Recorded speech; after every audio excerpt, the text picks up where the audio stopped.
Good day, everybody, especially for those who are interested in the topic of Jyotish or Vedic astrology.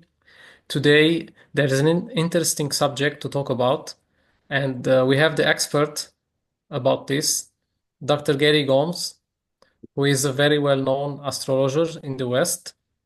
He was at certain point the president of an important institution of Vedic astrology, and at other times he was the vice president and a very important member in it. He's a constant publisher in the Saptarishi Astrology magazine, which is a very important magazine in the world. At some time, he was my mentor.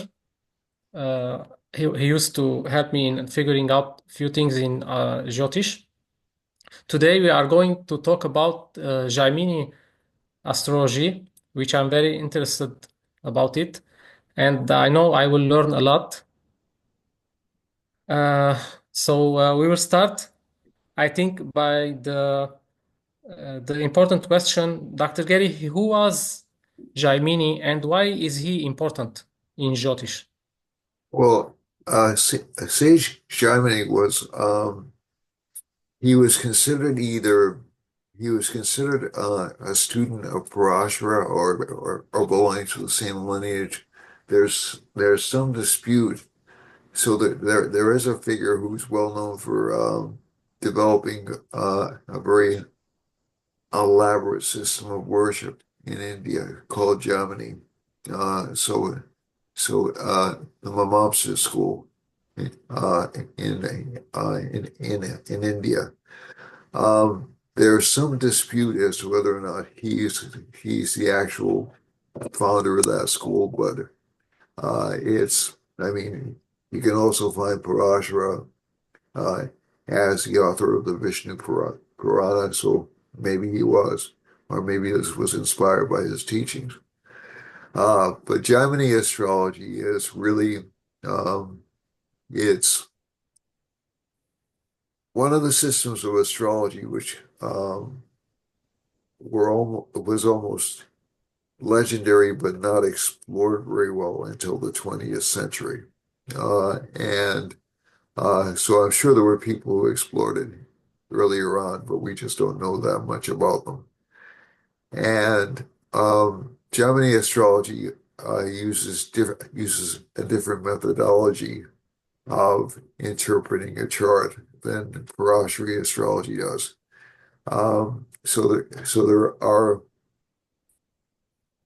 There's actually one main book called the Jaimini Sutrams. Some people refer to it as the Jaimini Upadesha Sutrams.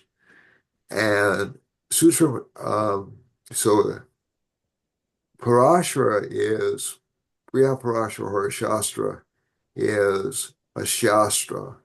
A Sutram is, so essentially, the difference between a Shastra and a Sutram is essentially, and this is just the way my simple mind I can understand it, is a Shastra actually contains, quote unquote, the teachings spelled out. Okay, so it's essentially like getting a textbook. Sutrams are pithy comments. They're just like hints at what lies beneath. So sutrams are far easier to read, more difficult to understand than shastras are. So for a Mm. sutram, the common belief is that you need a teacher, but you can grab certain things from sutrams just by reading them carefully. And so the reason he's an important figure is because this opens up a whole new realm of analysis in astrology. It takes you a little bit beyond the realm of what you would commonly find in in let's say Brihadarashtra or Parashastra. Plus, the first place I ran across these principles was actually in the Brihadarashtra Shastra. So these are mentioned in Brihaparashara or Hora Shastra as part of the Jyotish canon. Uh, so it's there Dr. is a Gary, no, go ahead. I was just going to ask, what is the structure of Jaimini for the people who are listening for the first time about the concept? And I'm going to consider myself like starting from the zero All right, with this subject. What is the structure of the Jaimini astrology? all right. Well, I'm gonna throw up a PowerPoint. I'm gonna skip over a couple of pages because it's a little bit easier to explain it that way if people have something in front of them. Okay. Yes. So all right. So let me see if I can share my screen. Hold on a second. And I've been fiddling around with this, so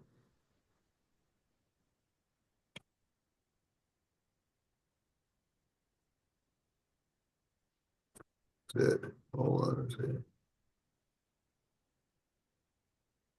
No, this is the chart. Hold on a second. Let me close this out.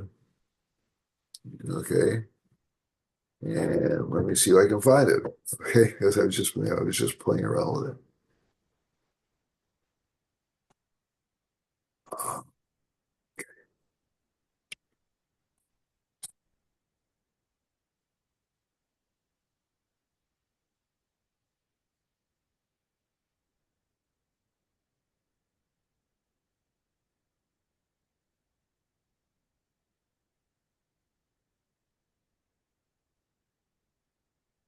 Oh, hold on one second.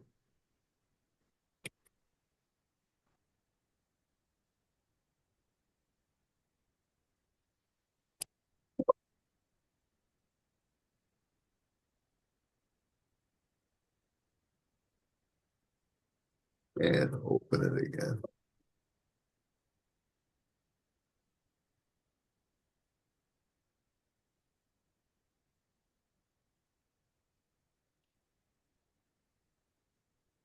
All right. So we're almost there, John. One second. Okay. All right. I need to close on the share screen. It is open on my desktop, but sometimes these are tough to share. Oh, okay.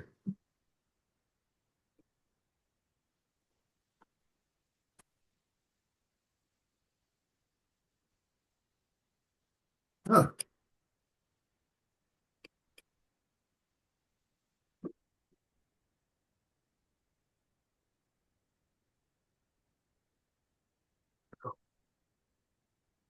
All right. Not sure why it's not doing this. One second.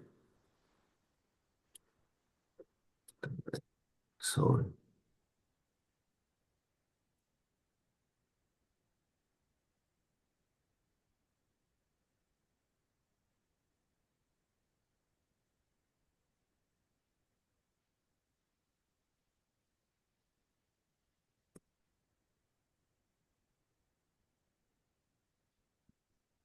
Okay, you're sharing your screen.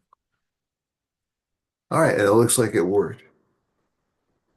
Can you see Introduction to Jaimini Astrology, Dr. Gary Gomes? Yes. All right. Yes. All right.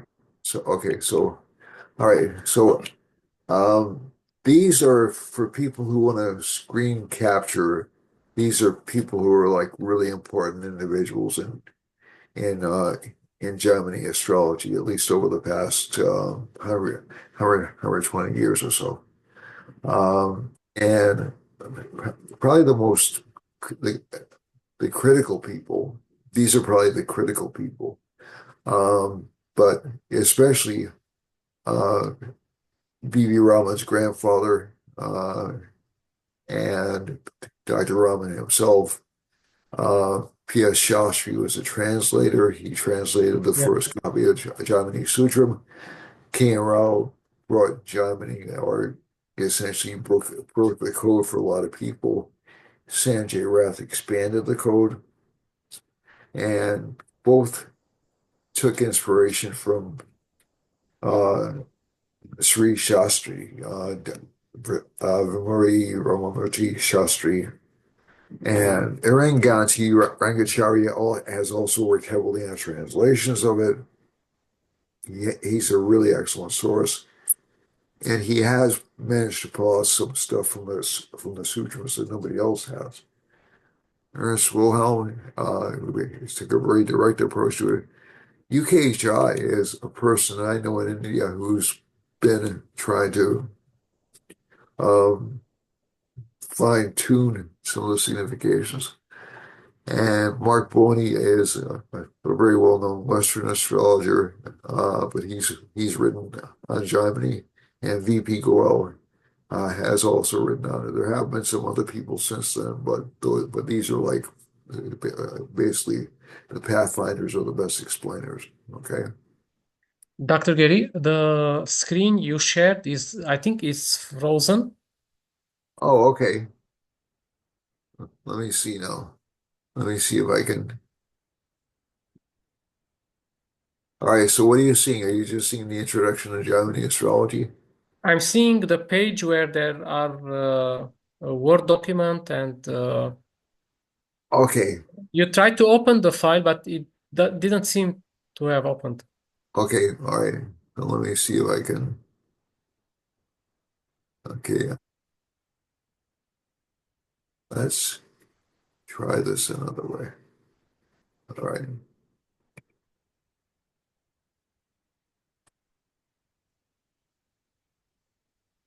Okay. Can you see the file now? No, I'm just seeing the same page. All right. Let me try another way. I'm gonna stop the share. Okay. All right. Let me see. Let me see if it'll allow me. There we go. See that? Okay. Now I'm seeing the page. All Yes. right. All right. And let me make it full size. So that's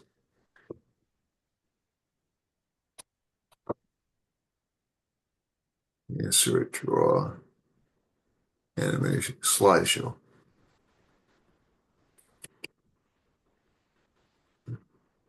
Okay. Okay. So you can see that page pretty firmly. Yes. All right. And these are the individuals I just spoke about. Okay. Yes. In terms of Germany. And again, these aren't the only people who are doing this. I have to be careful about that. There's uh, a really interesting guy from, I think he's Danish called Finn Wandal, who I struck up a friendship with years ago, who was really an excellent Jaimini astrologer. But let's go on to. So I just want to give a shout out to him because he was a really I thought he was really spectacular. I haven't heard very much from him lately. But we have and I and Narashima Rao has been doing a lot of work on it as well. There are a lot of PVR Narashima Rao. There are a lot of people who are working on it now.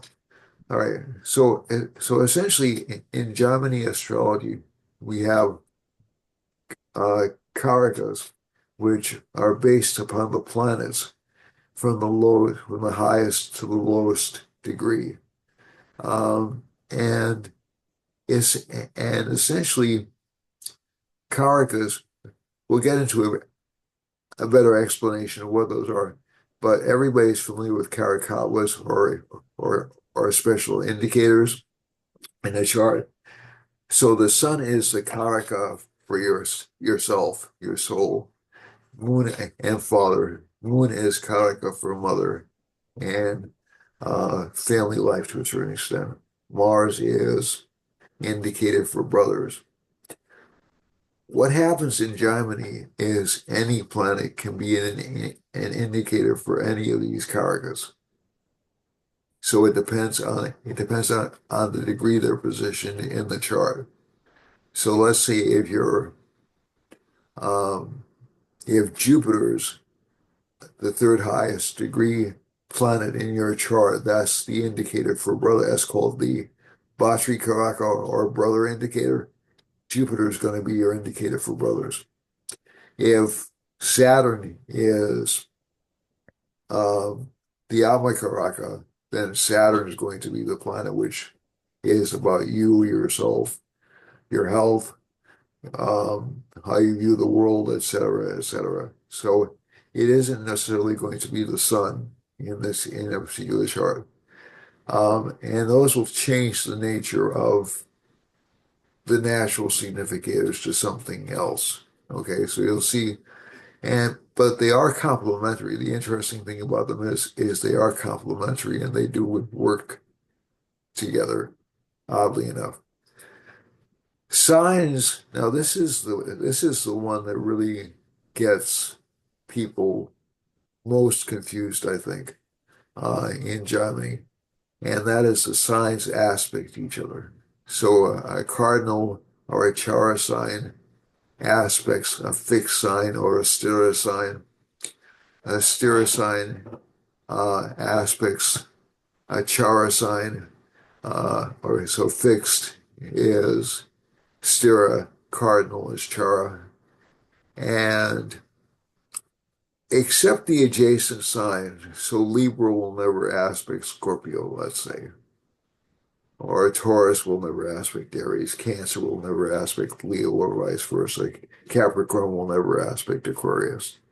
So it's actually fairly simple. Once you get the concept down, it's fairly simple. And mutable signs aspect each other all the time. Okay, so these are the four mutable signs, or what's called the Dvishaba signs in Sanskrit. Aradas, occasionally called padas, are representative houses. They represent certain areas of life. So some astrologers use these as the image of the house. That is what the house appears like to the outside world. But I prefer to use them as representatives, as opposed to images, because I think they're more than just what it seems like to other people. Okay. Upagrahas or little planets like Gulika, Mandi, Yamagantaka, they're important details in a Jaimini chart, but we're not going to look at those today. Those are important because, um, well, I'll explain when we get to that. Argalas are what I call reflective houses. They can interfere with or help the significations of a house, and we'll go through those in just a few minutes. And dashas and transits allow predictions. Now, dashas, which we'll get into a little bit later on, dashas are actually sign mahadashas. They're not um, they're not planetary mahadashas. Okay, so you'll be going through a period, instead of going through a period, let's say, of Venus, you might be going through a Libra Mahadasha. Okay, so they're very different. And but they'll usually show the same thing. That's what I found when I looked at them carefully. It's just the way of the method of interpretation is different. The Amakaraka is going through the individual interpretations. You can think of these almost like the Pitri Karaka, which I don't use, is um, so in both Parashara and Jaimini, they say use 7 or 8 karakas.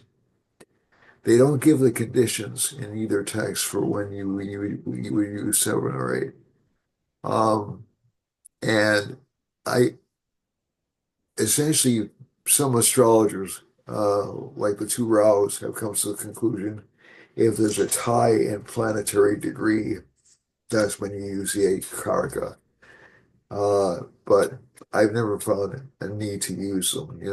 There's always some minute or some fraction of time where you'll have a planet slightly ahead of another planet. Okay.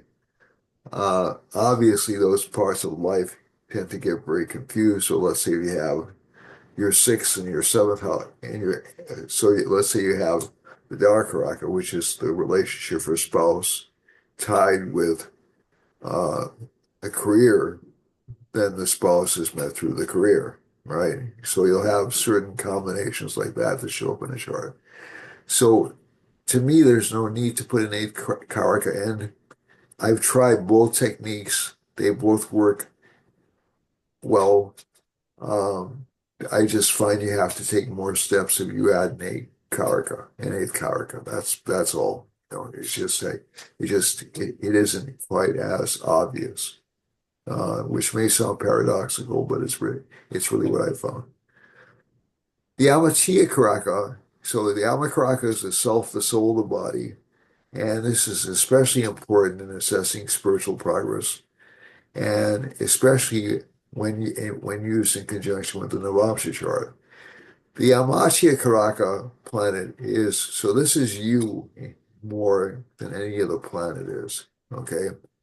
The Amatya Karaka planet is the career, the money the person has in life, their action in the world. So it's connected with money, karma, uh, immediate family. So let's say family wealth.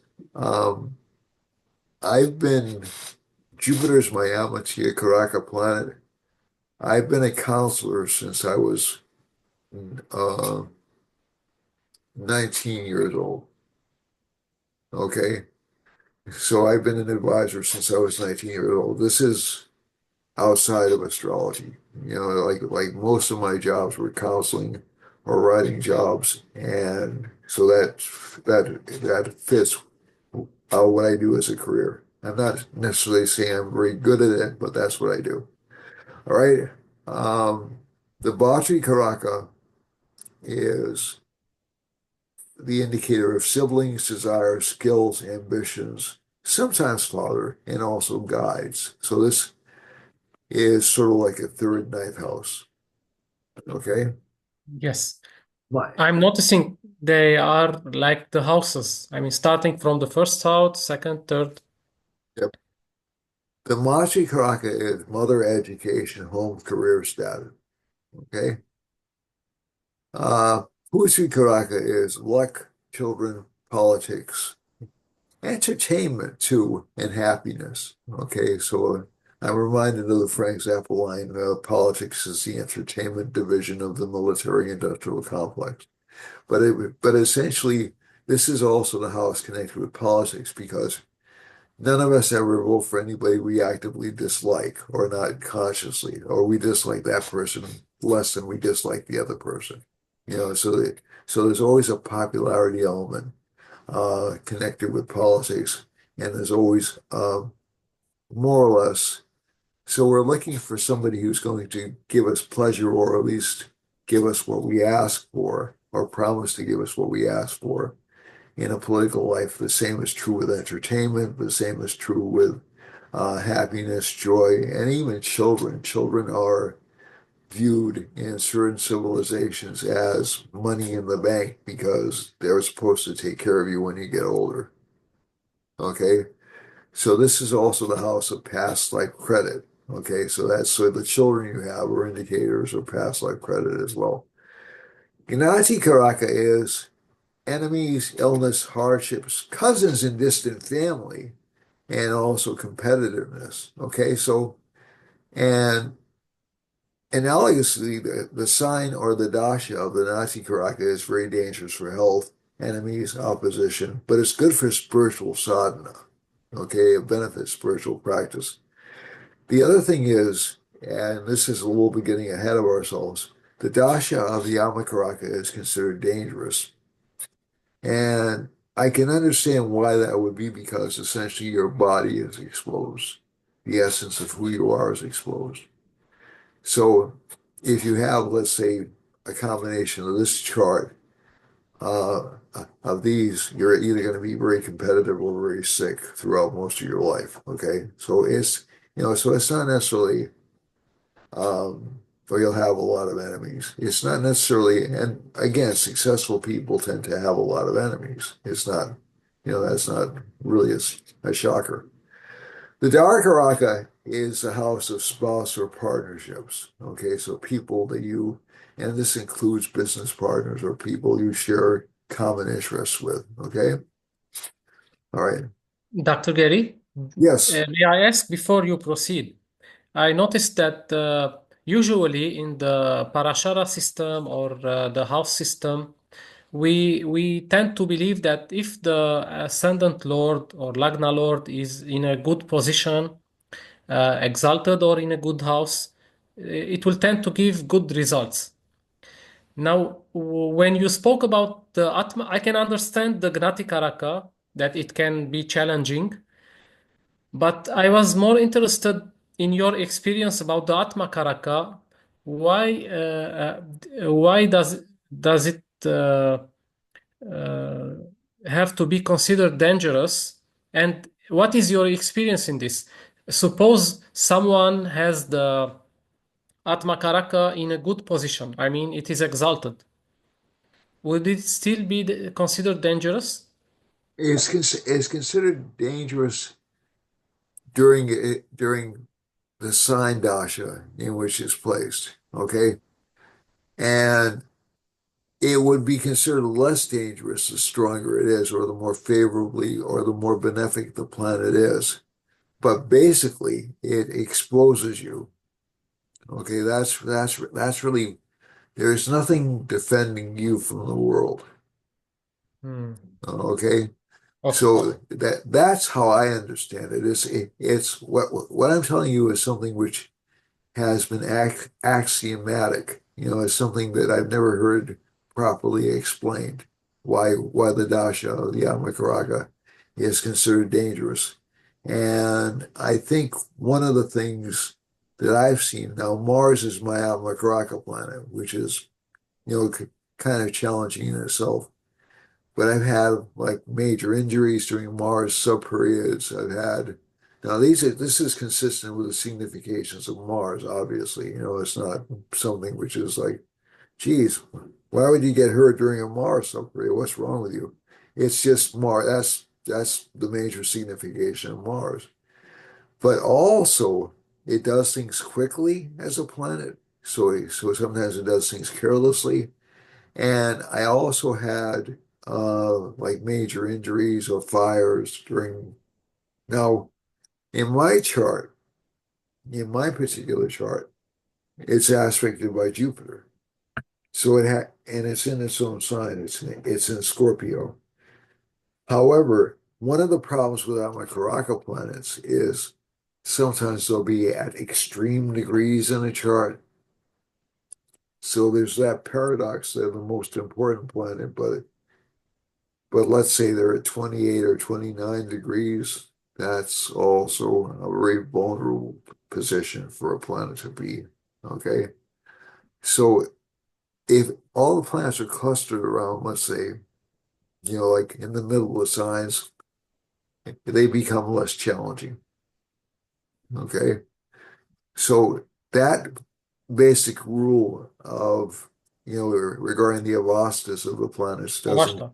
it doesn't get knocked out by in Jaimini. As a matter of fact, it gets underscored a bit in Germany, okay? Because the Almacaraka planet is often the planet which is highest in degree, like somewhere between 20 and 30 degrees.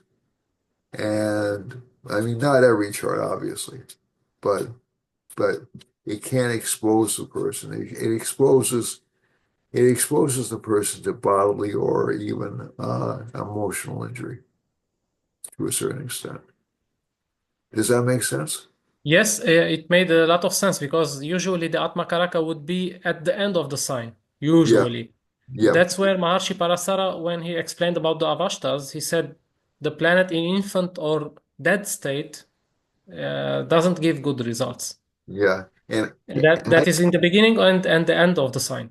yeah, and in my particular chart, uh it's in the baby state. Infant. It's I won't say it's helpless exactly, but it's pretty um it presents challenges. Okay. Things may come slower to Yeah, material. but it's been my experience that when Mars acts very quickly. So Mars basic of all the planets, just in general terms, of all the planets, when I've seen the planet that acts most quickly is really Mars. You would think Mercury does, but actually it's Mars. And and you can think back to the story about uh, Kartikeya and Ganesha competing for lives, for knowledge and power, Meridian City. I'm sorry for City and Meridian, excuse me. And the parents say to the children, whoever can go around the universe 3 times the fastest will gain these powers. And Mars, without thinking, just zips off. And they're all yelling at Ganesh, "Get up here! He's leaving you way in the dust." And Ganesha gets up slowly, walks around Shiva and Parvati 3 times, and he says, "What have you done?" And he said, "Well, I walked. Well, you're the universe. I walked around you 3 times." Okay, so it's it may sound like a cheat, but basically, Shiva and Parvati, especially Shiva, do represent the entire universe. They're the creators, and or they're creation and destruction, right? Shiva's creator and destroyer. So essentially, if you have so Mars will act before it thinks. And Mars is in charge of logic, so Mars is not necessarily a bad planet, but it's also logic without discrimination. Mercury provides discrimination. Mars could be related to strategy. Exactly, exactly. So if you have a strong Mars, or if you have a Mars which is tempered, then it can actually produce good results. Okay. So that's one reason why Mars is exalted in Saturn sign. So very it's very methodical. It's not so Mars in Capricorn isn't going to act quickly or emotionally. Okay? More practical. More practical, exactly. All right. So let's move on to the next page just quickly, if I can, if it will let me. Eventually, it will. Trying to scroll down. Hold on.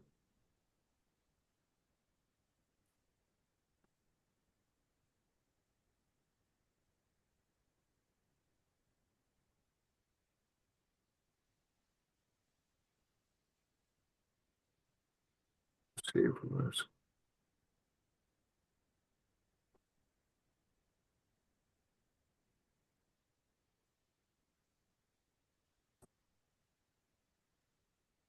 There we are.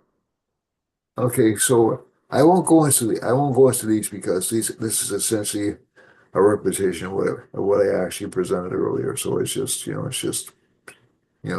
if people want to go back and look at this at the screen, they can actually hear what I just said. Okay.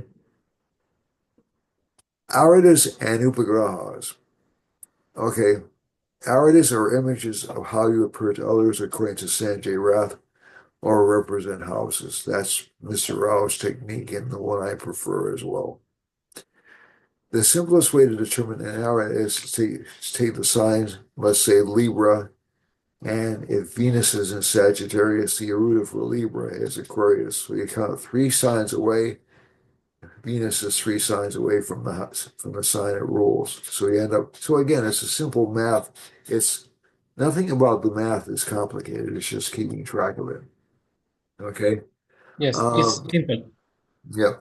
And if Libra or any sign is the 12th house, Ariel, also known as the Upapada Lagna, or the 7th house, it becomes very important in marriage. Okay, the Upapada Lagna in particular is really important in terms of the kind of relationship partner you have or the luck in relationships. And I know it's 12th house. It's not necessarily connected with sex, although marriage does have a component where we share beds with other people. But obviously, we're not engaged in sex all the time. So 12th house is pleasures of the bed or what happens behind closed doors. It doesn't necessarily mean um, um, with Westerns, I think everybody are just a bit obsessed with sex. So you look at the 12th house and you think, right, pleasures of the bed, sex. Well, some people just like to lie in their bed. They just like to take it easy, okay? Um, and or they like to hide away, or they like to do spiritual activities. Those are all 12th house activities. All right. And we're only going to focus on the Aruda of the Lagna or certain other houses just because, just to simplify things. There are also planetary Aridas, but I just thought I'd mention that. I'm not going to explore that at all. Those are a little bit more, um, less subject to, um, I'm trying to think of the right term to use. Uh, they're,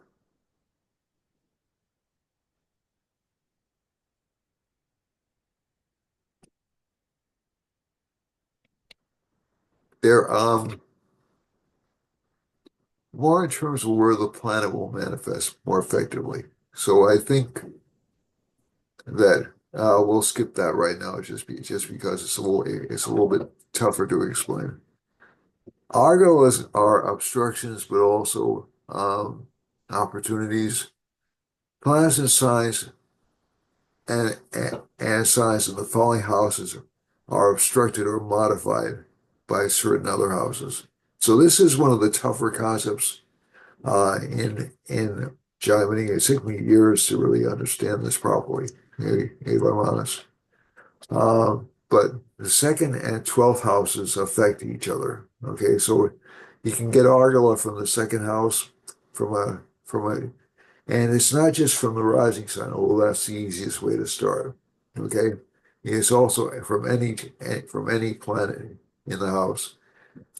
So if you have, um, so let's say, and again, I'll use my chart just as a quick example.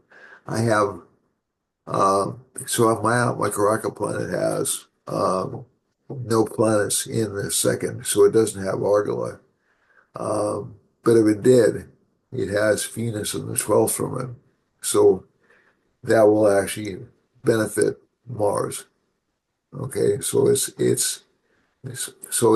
will take away any Argala. Third and 11th houses affect each other. Fourth and 10th houses affect each other.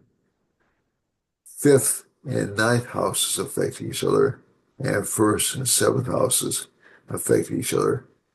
Sanjay Rath, I think I've misunderstood this text so I'm not going to use this.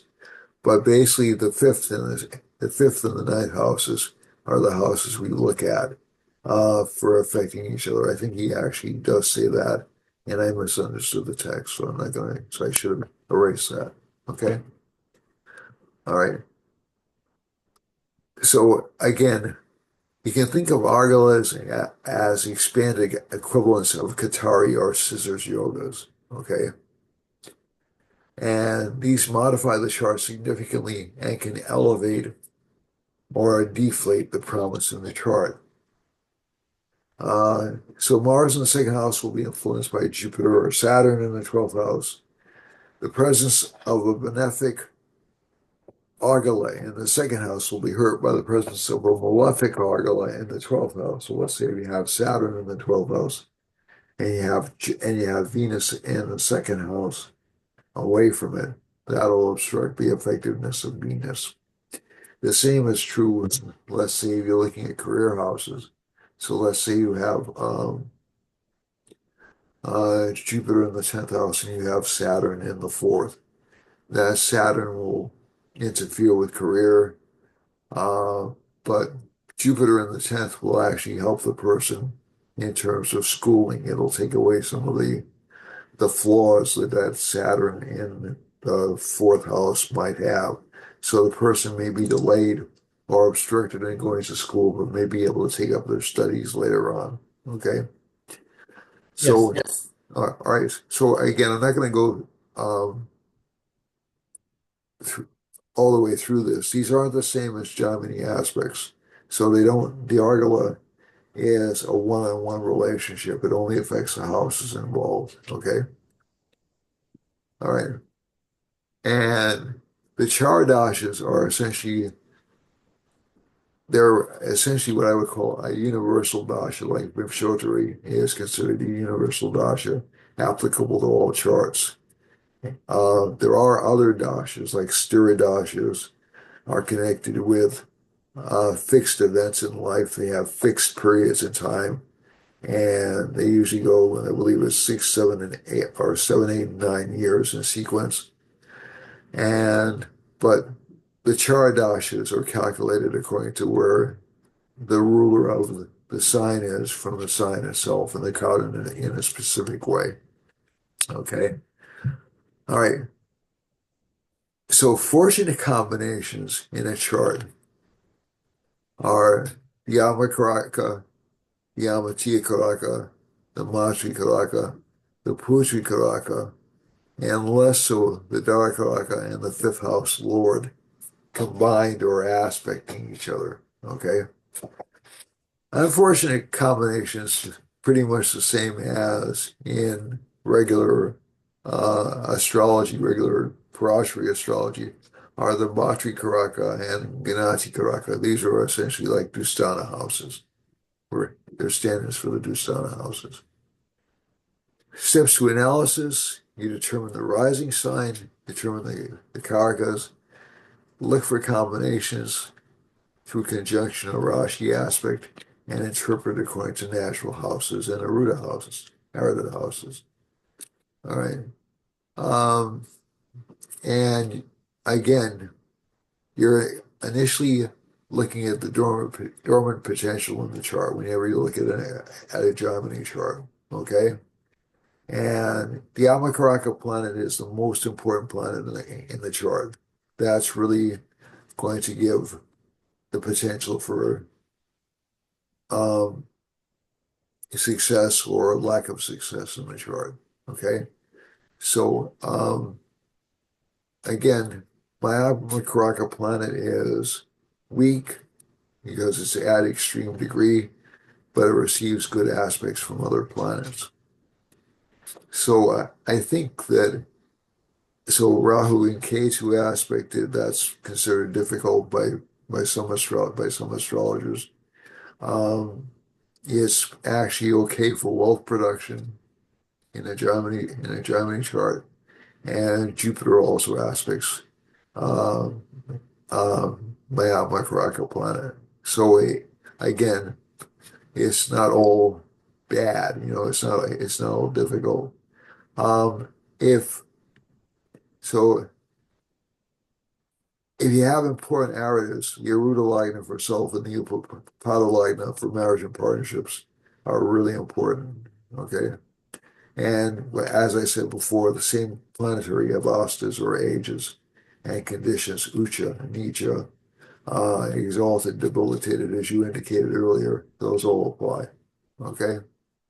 Own sign is considered better than, all right. So, um, okay, so I'm not going to go through this particular slide. You can look at this at your leisure. This is kind of complicated. You can see the sequence in Mr. Rao's book on calculating using Jaimini's Charadasha. But I can actually summarize this by saying there are three forward sequences in the order. If you start with Aquarius, so Aquarius, Taurus, Gemini, um, essentially you count to where the ruling planet is, and you and essentially so you go Aquarius, so sequence Aquarius, Pisces, Aries, Taurus, Gemini, Cancer, Leo, Virgo, Libra, Scorpio, etc. For Pisces, it goes Pisces, Aries, Taurus, And then for Aries, it goes um, Aries, Taurus, Gemini, Cancer. And if you go to the backward degree, I have them indicated by forward and backward. Taurus through Cancer, the dasha sequence is backwards. So it goes Cancer, Gemini, Taurus, etc. Okay. Yes, Uh, they are okay. clear. All right. And Leo through Libra is forward. Scorpio through Capricorn is backward, etc. All right. So let's go ahead to, all right. And this is, let's determine the length of the Mahadasha. And again, these are interesting because they're not really the same as the sequence of the Mahadashas.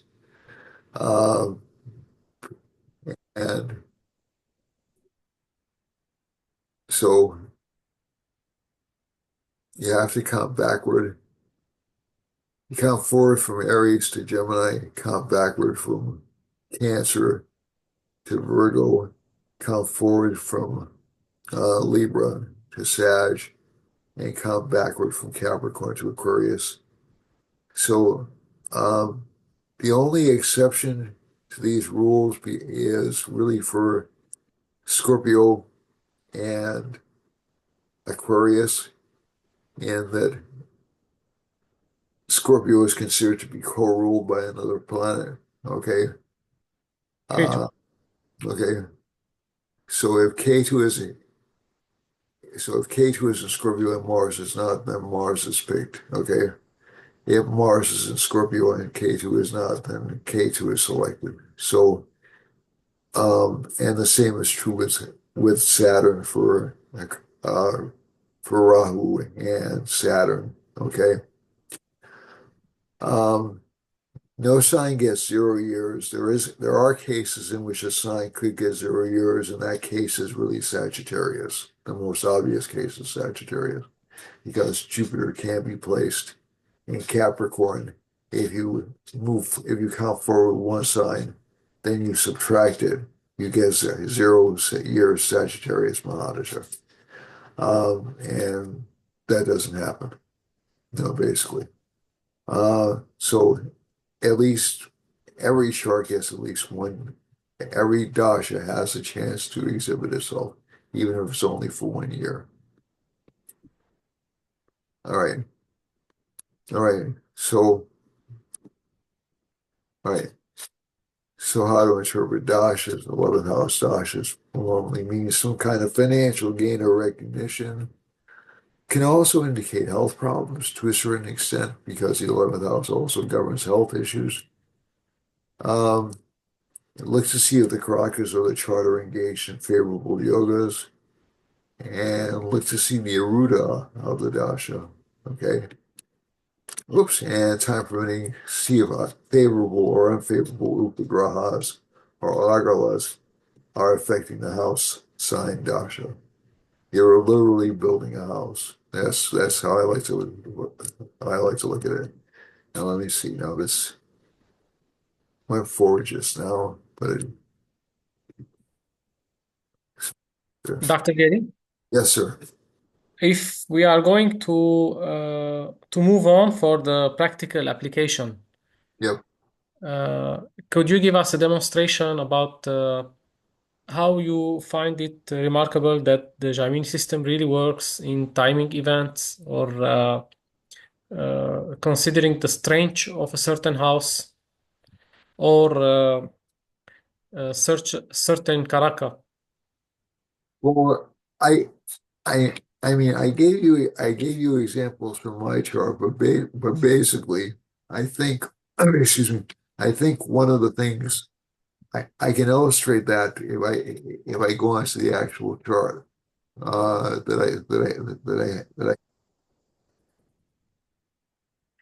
okay. What I was going to say that did you have something very remarkable in the Jaimini system that you could have predicted something like Okay, timing of an yeah. event Yeah, I that in think your mind is very remarkable? yeah, I think if I look back at let's say things like marriages and um, even career success, I've noticed in certain charts, let's say if a person is in a dasha of the Dara they usually end up getting married.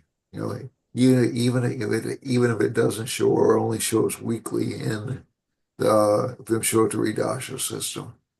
The same is true if a person's in a dasha connected with career. So if I had, um, so I can use my own chart as an example. I was in an Aries Mahadasha roughly between 2000. I'm sorry, I was in a Aries Mahadasha roughly between 2000 and 2005, if I recall correctly. And I got a new job. I actually had a brand new career. And if I go on to, and the Taurus Mahadasha didn't last that long in but in the Gemini Mahadasha, it was interesting because so Gemini is my ninth house.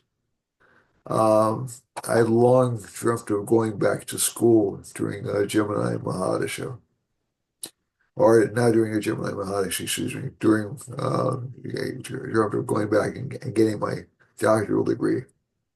All of a sudden, that opportunity opened up at the beginning of the Gemini Mahadasha.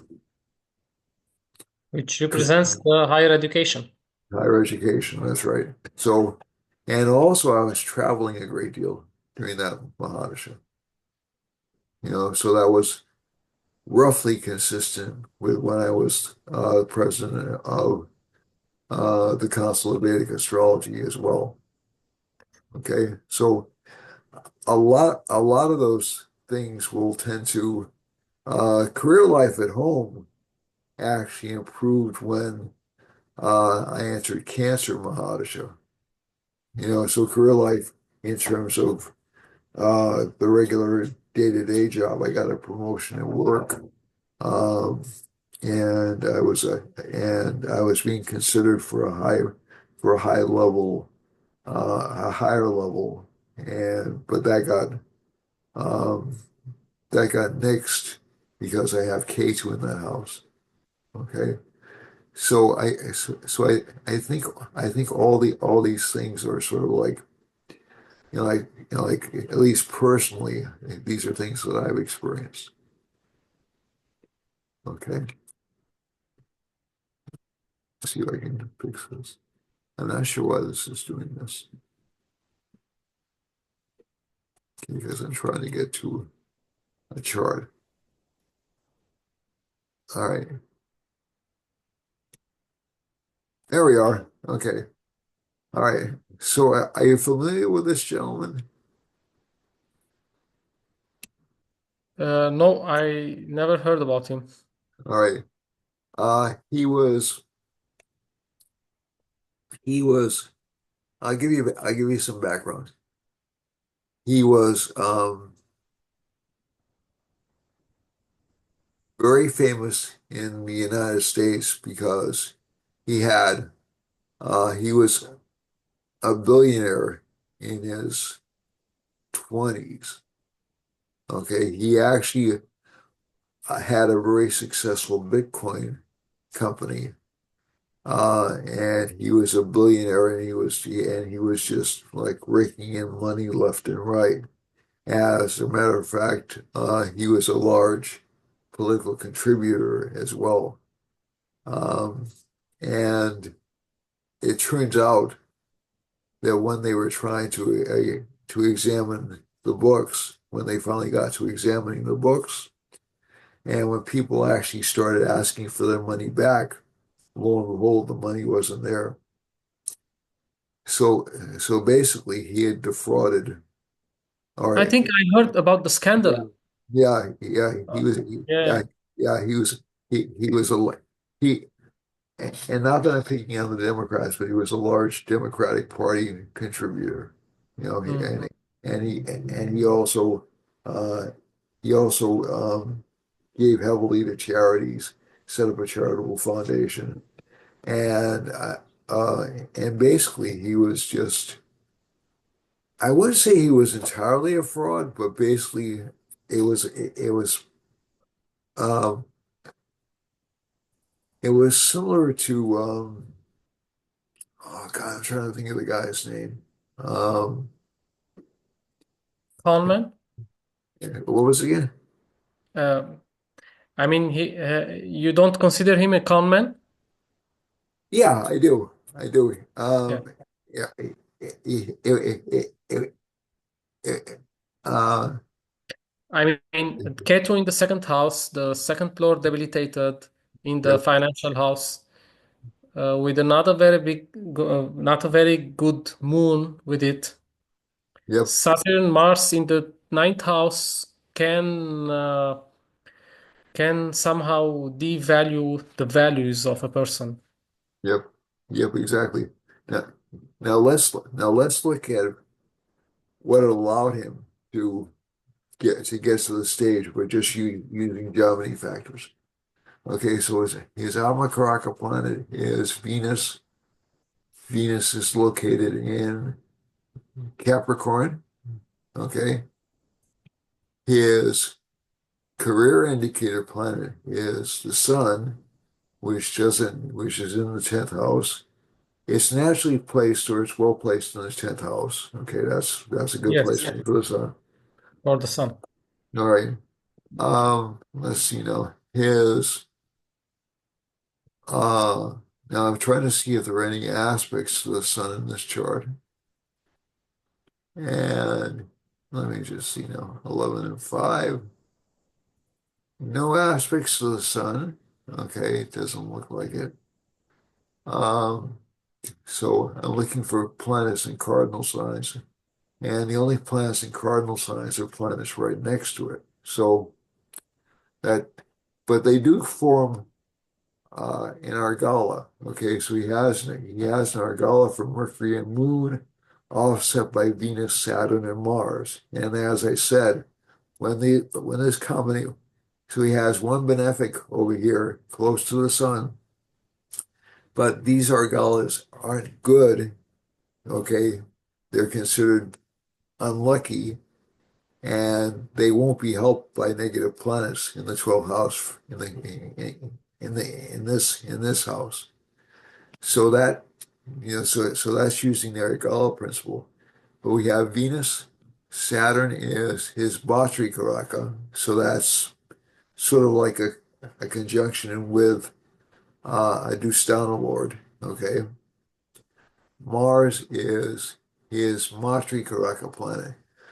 Now his parents were both law professors. This is what's fascinating about this particular chart. His parents were both law professors, I believe, at Stanford. Ah, Okay. So his parents, his family, very smart people. Okay. Jupiter's in the fourth house. both. Um, and he has this cluster of these very critical thinking planets in the ninth house. Okay. So he has, and by natural aspect, and there is Jupiter's is his Putrikraka or his luck indicator planet and a past life credit planet. So that gave him good parents. And let me just see. So we have an aspect on the Yamakaraka planet from the Putrikaraka planet, which is going to give a certain amount of luck in investing, or at least a perception of it. Okay. Saturn is also connected with elements connected with desire or ambition. So Saturn hurts him a little bit. And let's see now. And Mars, which is Mars, is the mother indicator planet or the education planet. So he got a really extraordinary, I believe he went to MIT. He had an extraordinarily good education. Okay. Exalted Mars, Yep. Saturn in own house, Yep. Yep. Exactly. So sign even aspected by Jupiter. yep. Yep. Exactly. And also there's a Gemini aspect between these two houses. Okay. So so you can see certain things. I'm glad the way you're introducing this because you're looking at both the fifth house aspect of Jupiter, but we're also able to integrate it back with this this Jupiter is not solely um, aspecting the ninth house. It's actually aspecting back on the fourth house. Okay, so this entire combination is aspecting back on the fourth house. So, They are so exchanging forces. yep. So essentially, Saturn, even though Saturn's considered to be a Dustana planet or a Dustana planet, it's not necessarily a bad placement. It's in the ninth house, which can indicate a failure of luck at certain points. Okay. But basically this is not a bad placement. Okay, this really is not a bad placement. And the other thing is we can look at so let's look at his other indicators. We have Moon is his relationship partner planet, and Mercury is his enemy's planet. So his basically his weakness. Okay.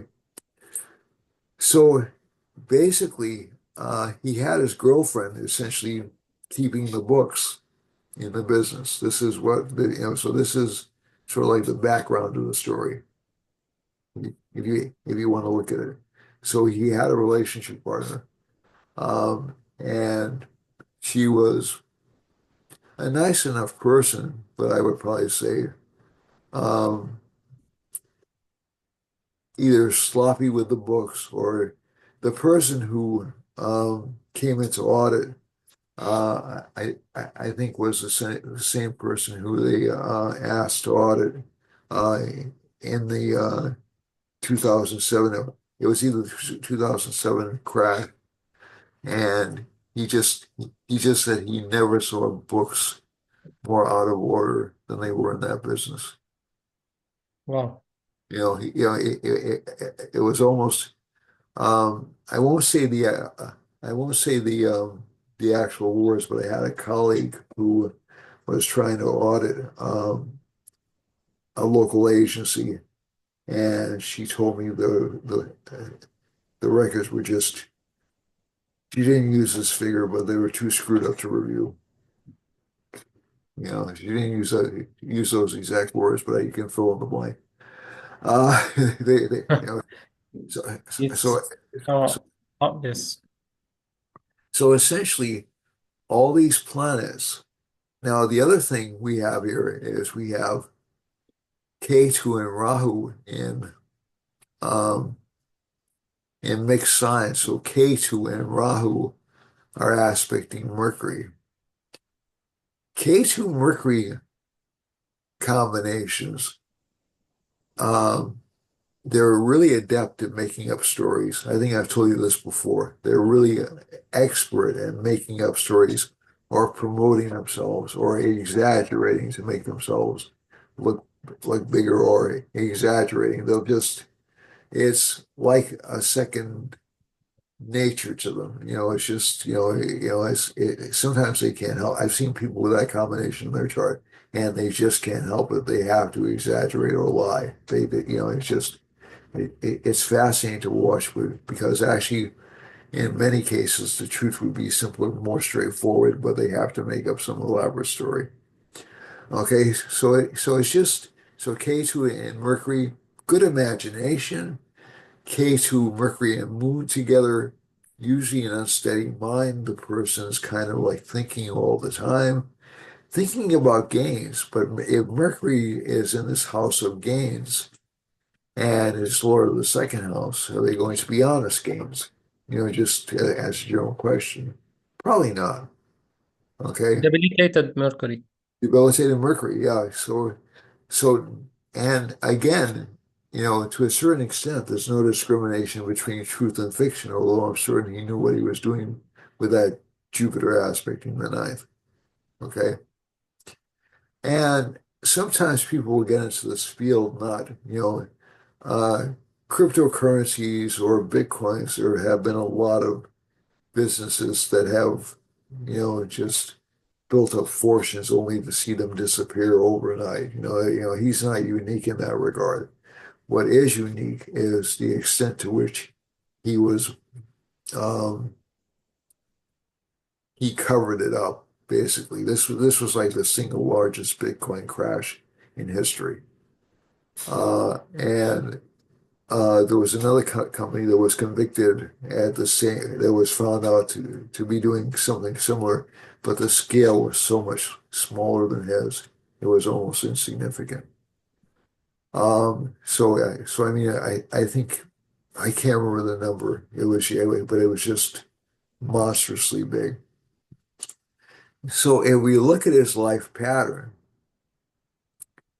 so you have these Raj yogas formed in between the chart, okay, between Jupiter especially and the ninth house. So the fourth and the ninth house form this like really, really powerful Raj yoga for luck.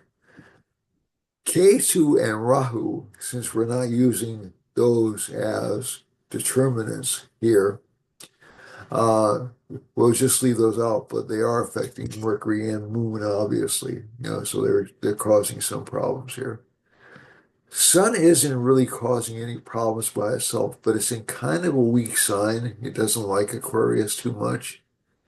And also, it's really not protected from this weakness over here by these particular planets. Venus will protect it for a little while, okay? And so if we look over here, he was born in the Taurus Mahadasha. So the rising sign Mahadasha is always the first. So he was born pretty lucky, basically. I go back, maybe I just want to go back to see. I can't make a change, unfortunately. Oh, We yeah, lost and now we lost it. So let's go back to it. Dr. Gary. Yes, Uh, sir. if you are looking at the starting point of the Mahadasha in his early life, it's Venus. I understand that Venus in the ninth house in Capricorn can be good and aspected by a sign aspect from Jupiter that could be good. But don't you think that the presence of Mars and Saturn can damage it? Oh yeah, definitely, definitely. And I, I think the other problem we run into with this particular chart is that, all right, so that it's back on the screen. Can you see that? No, I think you should stop sharing and reshare so that I can see the other page. All right, hold on a second. Okay, can you see it now? Uh, it's now it's clear. Now it's on the screen. Okay. All right, so let's slideshow and we'll go from current slide. And it's still not, I'm going to keep it at that size. I'm going to keep it at the small size. Okay. Okay. Because when I tried to expand it was more than its little heart could take, bless it. Hold on a second. So let's try this again. Okay, so I'm going to keep it a little bit small. Okay. So Taurus, so he starts in Taurus Mahadasha, kind of blessed, Then he goes to Aries, and he's kind of solitary. Okay, he goes into a 12th house Mahadasha, basically all the way until he's 16, 17 years old. So maybe a little bit of a introvert or a little shy. Then he goes into Pisces Mahadasha in 2009. Okay. So he's in this sort of like, and it's the Aruda for the seventh house. So he gets a lot of partners. He gets a lot of interest in his investings. I apologize, this isn't bigger, but No, um, it's okay. It's okay. okay. And Pisces, go ahead. No, I mean it's you were explaining about Pisces. He had a lot of partners because the Darakaraka is the moon in Pisces. Yep. And also the order for the seventh house is in Pisces. Okay. So the order Yes, for the the A is seventh, yeah, Arudha of the Sun. yeah, the A7, I apologize. This is the A9. That's the order for the ninth house. This is the Aruda Lugna. So again, Yes, he would be drawn to investments and the Arada and the other planet we want to look at carefully, and I forgot to do this, is the fifth Lord. Who is the fifth Lord in this chart? Mercury. So Mercury's not going to really give him a lot of good luck. Okay? So Debilitated. debilitated, okay? So let's track this down. So 2009 to roughly 2013, he starts, oh yeah, roughly 2016, he starts to make a lot of money. Now, he goes all the way until 2017. He has this um, Aquarius, Mahadasha. So this is when he's exposed. This is when he's famous. This is when he's a big deal. During Okay. Aquarius, Dasha. Yep. And, but also Capricorn. Remember I said the Dasha of the Amakaraka planet would be, so this was his career, this was his career Dasha. Aquarius was his career Dasha, right? Okay. Yes, And Sun is placed in the 10th house, so he's going to make a big splash. Sun Dashas make a big splash if they're favorably placed. Then you Jupiter go to, 7. yep. And then you go to Capricorn. Capricorn is the Dasha of the Amakaraka. Okay. This was when his investors started to ask for money back. Okay. And as a matter of fact, it happened, I believe, during Capricorn Taurus Mahadasha. Okay. Oh, Okay. So you have that particular Mahadasha working. He's got all the aspects from both his Makaraka planet and his Bhatri Karaka planet. Okay. He has no defense. Ketu's in the second house from Taurus. Okay. Um, Sun is in the second house from Venus. So he's hitting these kind of rough patches. And it was during this period that he actually got found, um, you know, uh, guilty with Taurus to the Aries Mahadasha. It was actually when he got found.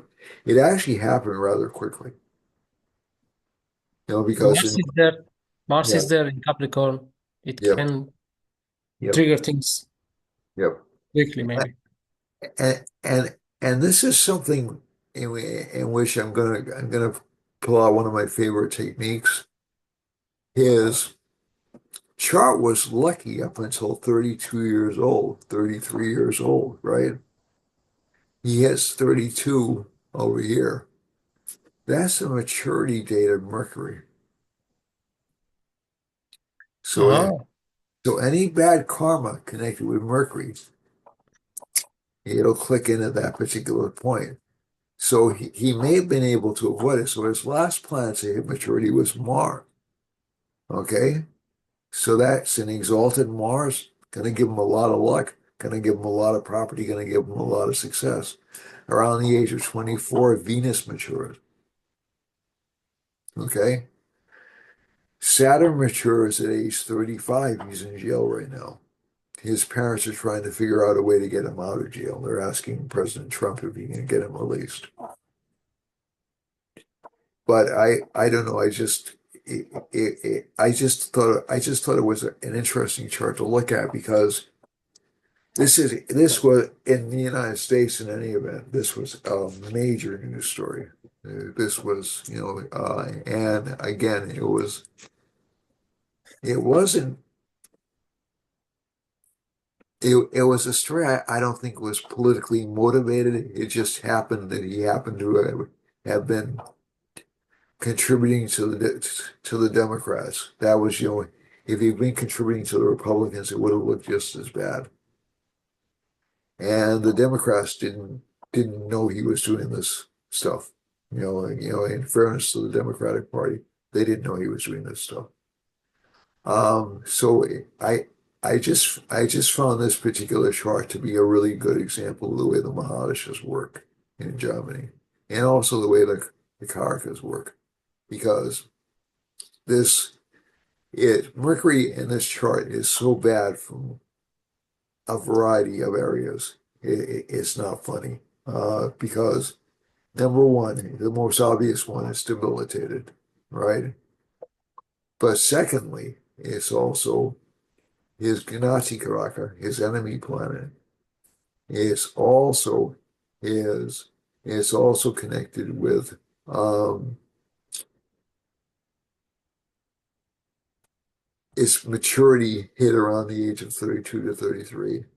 It's placed in the 11th house of gains, so essentially, and it rules his fifth house of luck.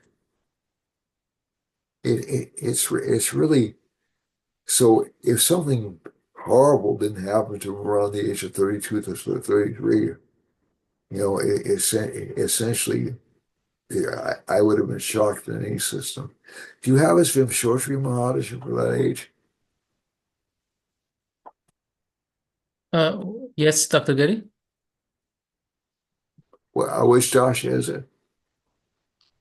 The Dasha, Yeah, Vimshotri Dasha yeah. for him. I can look it up. Hold on a I second. can look at them. Okay.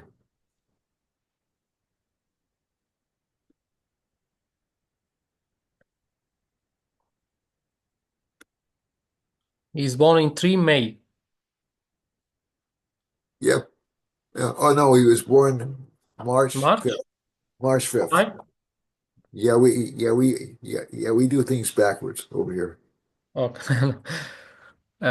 So he was okay. Yeah, we do month date. In the We do morning, 9.51. 9:51. Okay, 9:51. Yep. 1992. Yep. New Bedford. Mm. He was born, I'm gonna have to look. He was born in, hold on a second. Let me take this down for a second because I think we can talk. I'm gonna stop sharing. Okay. New Bedford. Okay. No, he wasn't born in New Bedford. Ah, he Uh, wasn't. yeah, hold on a second. Yeah, that's where I am. That's why that chart showed. Okay, hold on.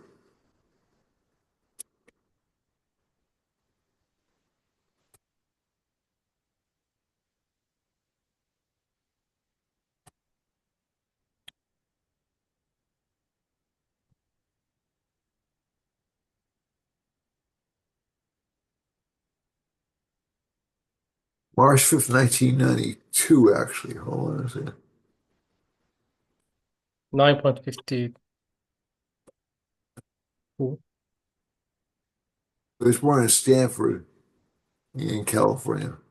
Stanford, California. Okay. I noticed something that when you said that he had his biggest time during Mercury, Pisces, Yep. Well, uh, he didn't have his biggest time. He had his biggest downfall. his downfall at Yeah. that time. Yep.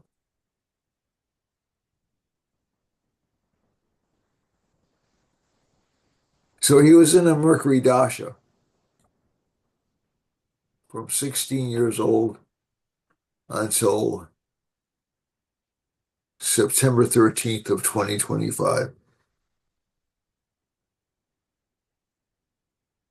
So he was in a Mercury Saturn subperiod when everything fell apart.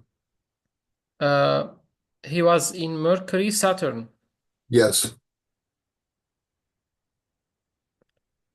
Okay, if it was Mercury Dasha, Ketu in there, the also he has Mercury debilitated. Yep. Yeah, I mean the Mercury Saturn. If you take if you take the standard Parashari signification, Saturn is also aspecting Mercury in this chart. Yes, strongly. Yes. So I I think that that would that essentially that's a running out of luck subperiod basically. Uh, yes, Saturn is almost aspecting like 65% Mercury Yep. because of the difference of the degrees Yeah. between Saturn and Mercury. Yeah. Is this helpful for you? Is this helpful, do you think, for your Yes, yes, it is helpful. I Uh, again it takes a little while to get comfortable with this particular system. You know, it's not something that's it's I'm just trying to think of a good way to say it. You have to get used to looking at the chart in a very different way. it gives another perspective Yep. Yep, to the exactly. chart. Yep. We are more used to look at things from a Graha point of view, house system. This is a whole new world. Well, I think one of the things I like about it is it integrates the signs and the houses and the planets in one interpretational technique. So now that doesn't mean you can't do that in Vimshottri, but the first impulse in Vimshottri is say, "Oh, you're in a Venus Mahadasha. You must be having a great time." And sometimes that's true, sometimes that's not. Sometimes exactly the opposite is true. It depends on Venus's disposition on the chart. And or Jupiter, well, that must have been a wonderful time for you. Well, it depends on whether or not what house lords it rules and and how it permeates through the rest of the chart.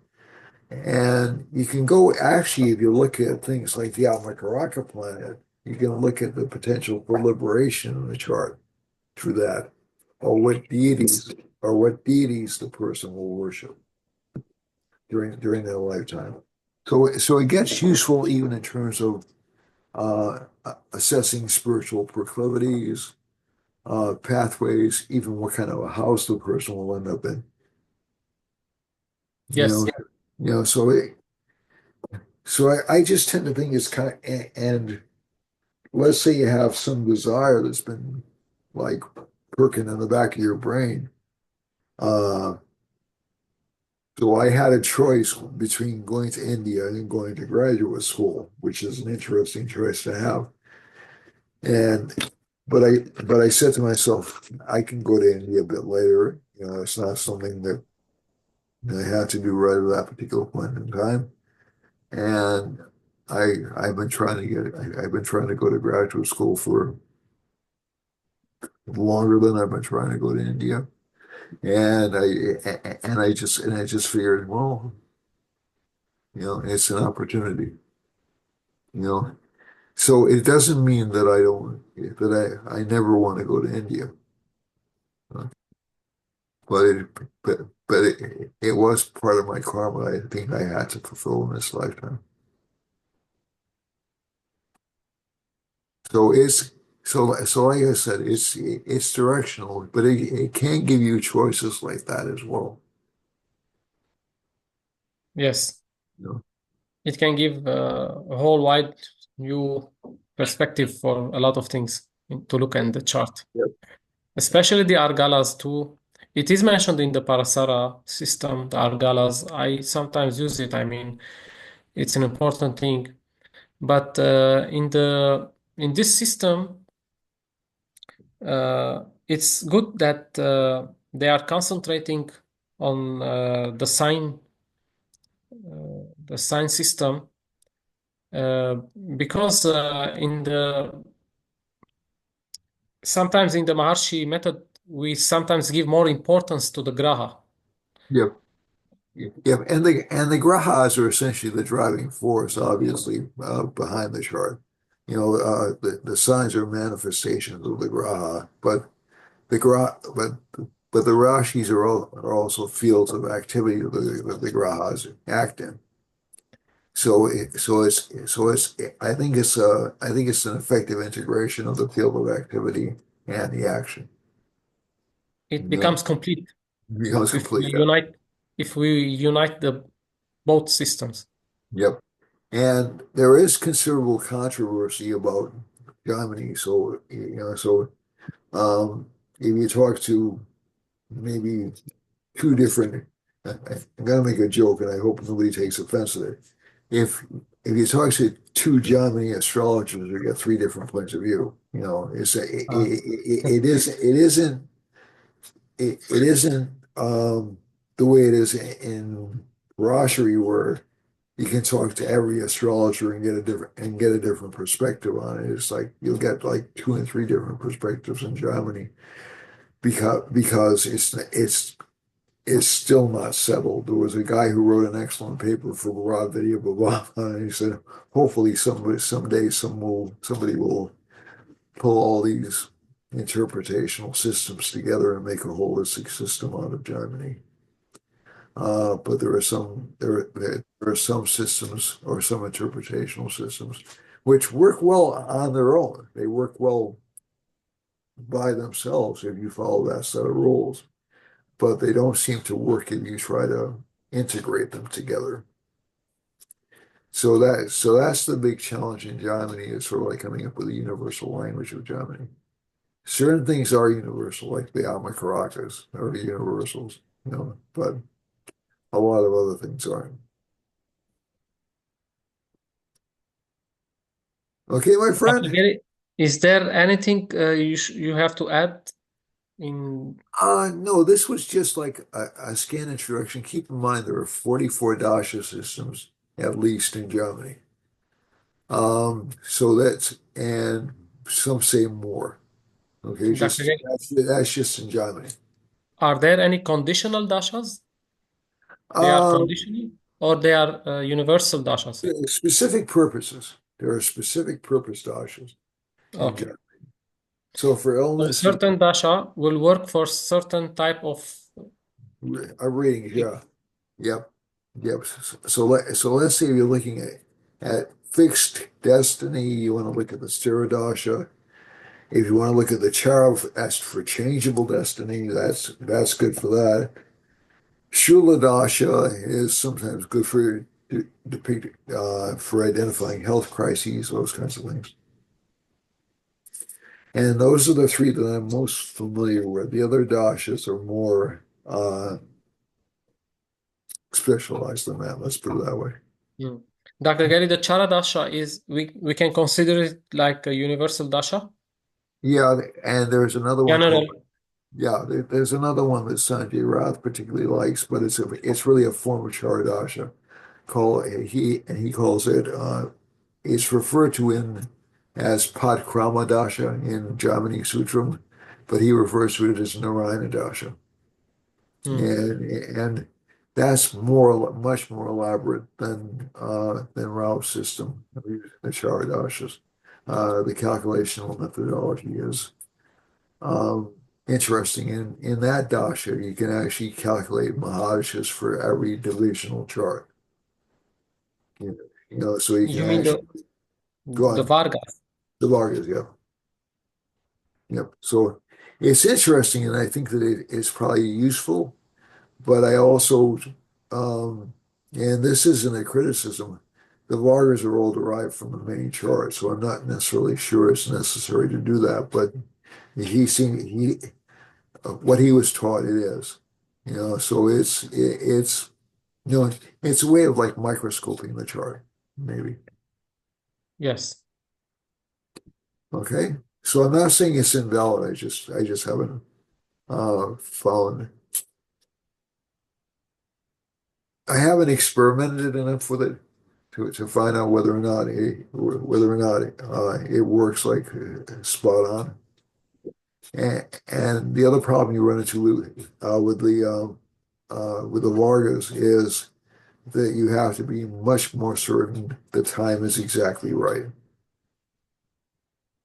I get You it because know, it gets to a more specific time of birth. yep, yep, The margin of error is small in the Varga yep, system. yep, exactly, exactly. So let's say you go to something like Shastyamsha Dasha, it gets, which is uh, supposed to be one of the most important Varga charts. Um, and the timing in that dasha is really it, it's it's very specific. And as a matter of fact, it can go up to 100. I've seen them go as high as 144 divisions. Mm, I get it. All right, my friend. Okay, I hope. Thank you for this representation. It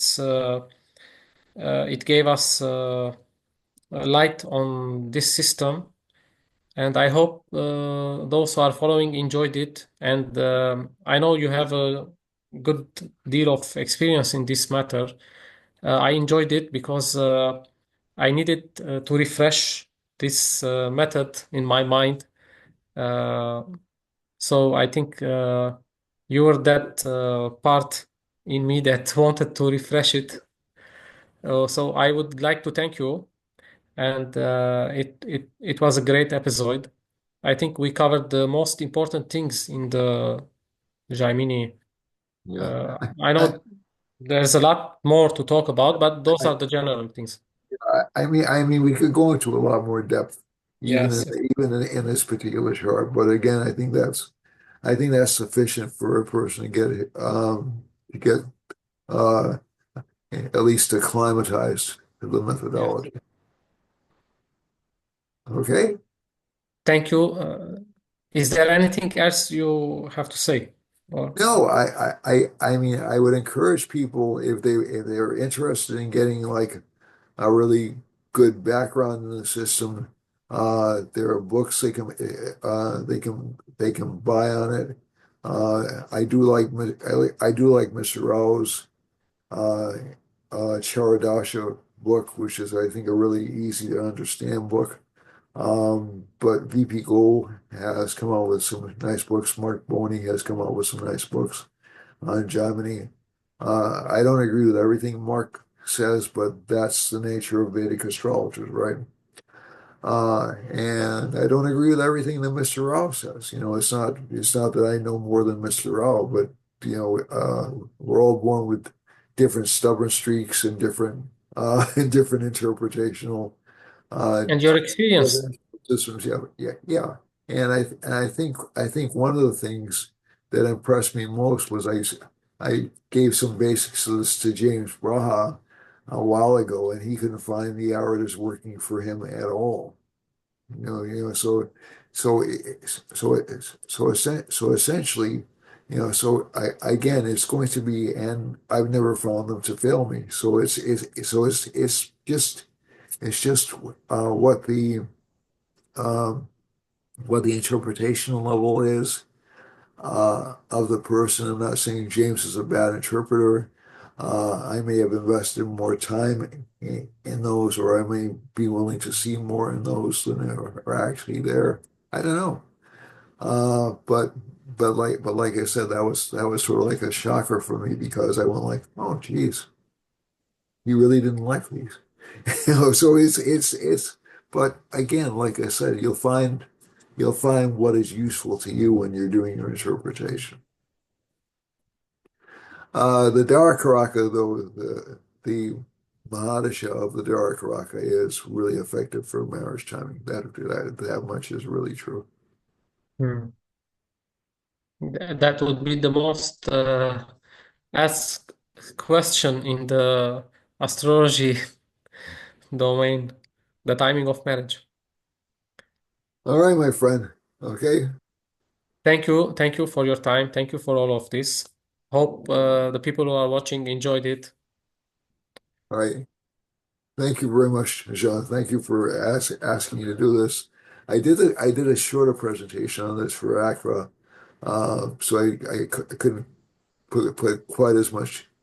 I covered basically the same thing, but I couldn't put quite as much detail in. Uh, so this was helpful.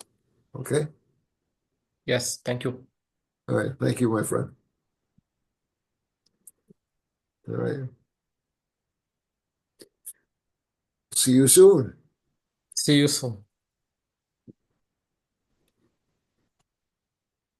Okay, I'm going to sign off and I'll record it and send it to you. Okay.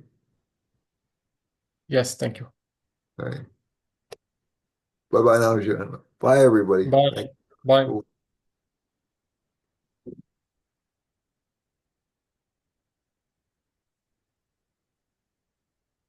Oh, there's the end.